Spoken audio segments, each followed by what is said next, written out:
Hello everyone, Rodney Dangerfield cousin coming to you live via webcam from my parody entertainment show. And George Zimmerman and the African American boy, the 17-year-old so-called choir boy, is making my show today. And this George Zimmerman is being railroaded by the white devil. The white devil is always saying that Trayvon Martin was unarmed. He was unarmed. Well, I've got a conflicting story to this in my parody entertainment news. It's all a parody, and I want to tell you my disclaimer before I continue. Now, as soon as I tell you my disclaimer, you're going to hear the rest of the story. Now, my disclaimer goes like this. Some of the names have been changed to protect the innocent and the guilty, and some of the pictures have been changed to protect the innocent and the guilty, and everything in my parody entertainment show is a parody. Do not take anything I say seriously. Do not take anything I say personal. Do not try anything I say at home. If you do, check with your attorney first, and still don't do it.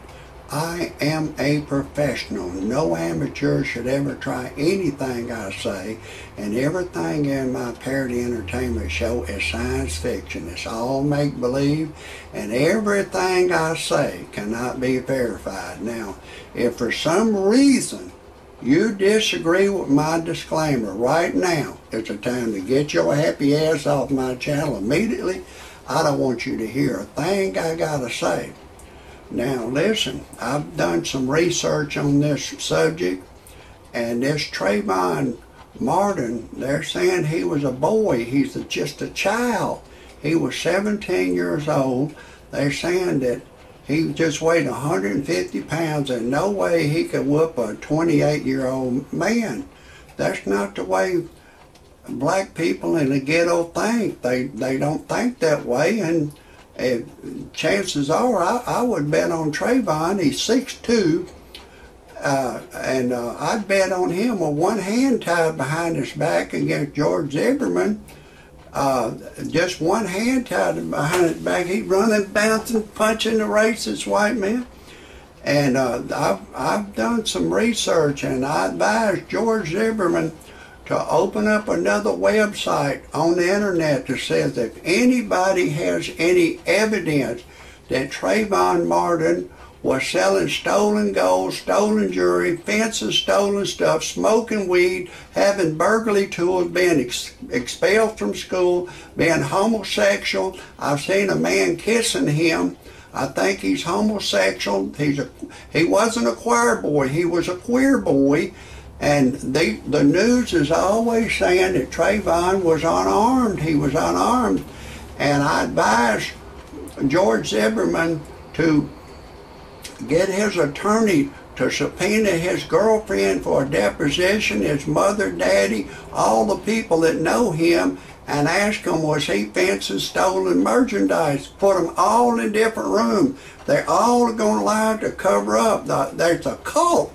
The African Americans is a cult that they will all lie to take up for each other. That's the way I believe. And I advise George Zimmerman to get his attorney to subpoena his girlfriend and say, write down everything that Trayvon was telling you on a piece of paper, and then don't take that as a gospel. She's going to lie. She's going to lie like a dog to cover up for him. All African Americans will lie. They're all saying that he was unarmed. And George Zimmerman, the news is not saying what George Zimmerman was saying. That he said that he's coming over here to check me out. He's running.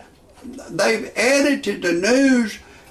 He was probably running and talking to his girlfriend saying, man, this motherfucking white pickle would come up in here to catch, you know, the racial slur that black people call each other. I'm going to use the word nincompoop.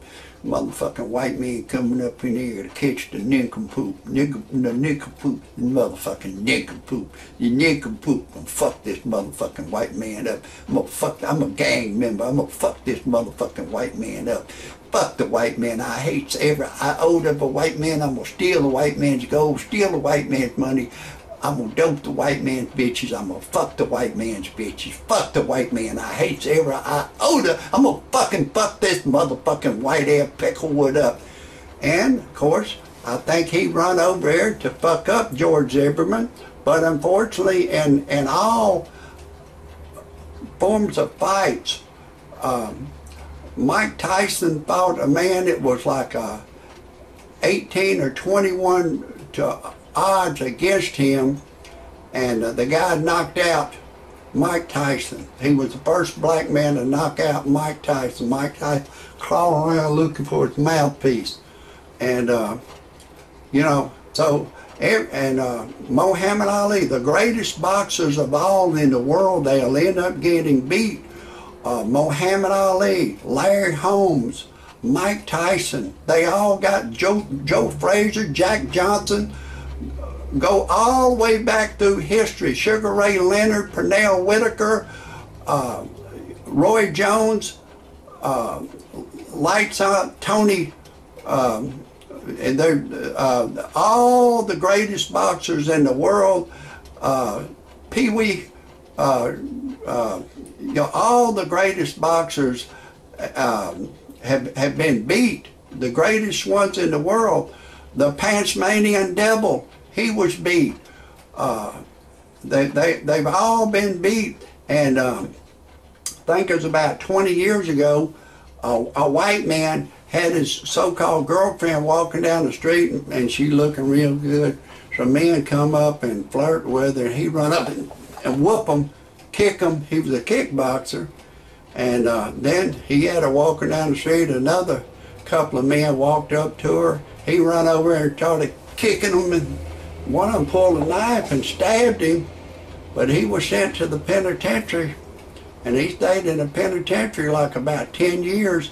Finally, his girlfriend come forward and said that he had her as bait, and when men would flirt with her, he would beat them up. But this particular time, he lost.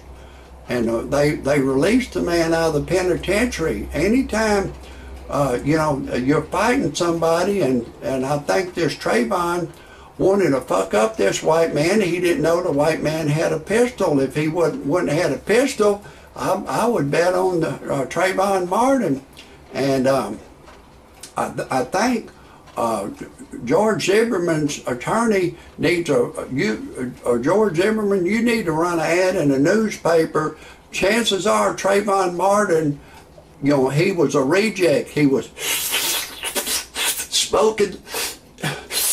He was smoking weed. He had burglary tools, screwdrivers. He was expelled from school because he was a fuck up. He wasn't a choir boy. He was a queer boy. He was a ghetto nincompoop. He was a ghetto nincompoop. That's all in the fuck he was a goddamn ghetto nincompoop. And you keep saying he was a child. It doesn't matter if a child is coming towards somebody, especially a police officer. Of course, he wasn't a police officer, but children have come towards a police officer. There was a police officer in one city, a black child was coming towards him with a BB gun. And he ordered the child to put the BB gun down. He didn't do it. And the policeman shot him and killed him. He was tried, but he was found not guilty. You can type it on the internet, policeman charged with killing a child that had a BB gun. You know, it's strange, but, you know, the way the white man's law is, but George Zimmerman needs to interrogate everybody, run an ad in the paper. Was Trayvon the type of people to attack white people? Did he have hate for white people? Of course he did. Almost all black people hate white people. You white people living today, you had nothing whatsoever to do with slavery or naming an African American a nincompoop. And the African American in the 60s, they named the white man a honky, a cracker, and a peckerwood to dehumanize the white man. That's going to be a show. If anybody has any comments, criticism, or anything you want to say to put George Zimmerman in the snake hole or have him released, type it underneath the show. God bless.